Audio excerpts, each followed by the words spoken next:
کله هم چاته ایمرجنسی پیښ او انتهایی سخترین مشکلات ورته پیښ وي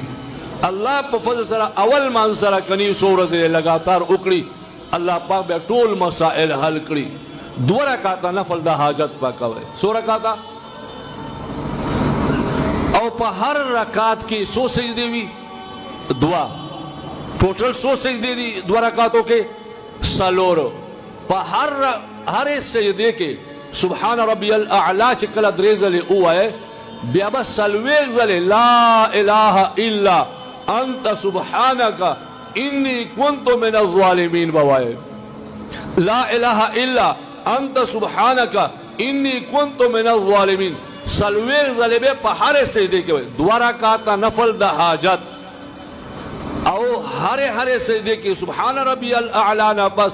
سلوېږ ځلې لا اله الا انت سبحانك اني كنت من الظالمين بوایې چې کله الموز وکړې بیا دعا وغواړې الله په فضل و کرم احسان سره الله به مو لاس خالی نه بونځوي. الله خپل وعده ده فاستجبنا له ونجيناه من الغم وكذلك ننجي المؤمنين ای ببرکت هذا الدعاء.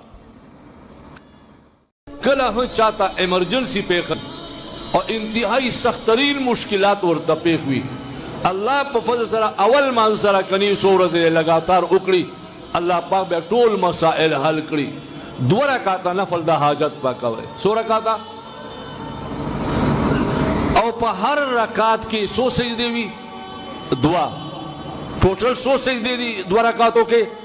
سلور په هر سجدي کې سبحان ربي الاعلى چې کله درې ځلې ووایې بیا به سلوېږ ځلې لا اله الا انت سبحانك اني كنت من الظالمين بوایې لا اله الا انت سبحانك اني كنت من الظالمين سلوېږ ځلې به په هر سجدي کې 2 رکعات نفل د حاجت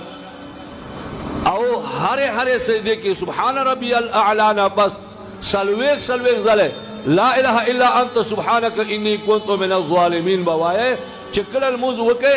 بیا دعا وغواړې الله په فضل و کرم احسان سره الله به مو لاس خالی نه بونځوي. الله خپل وعده ده فاستجبنا له ونجيناه من الغم وكذلك ننجي المؤمنين ای ببرکت هذا الدعاء.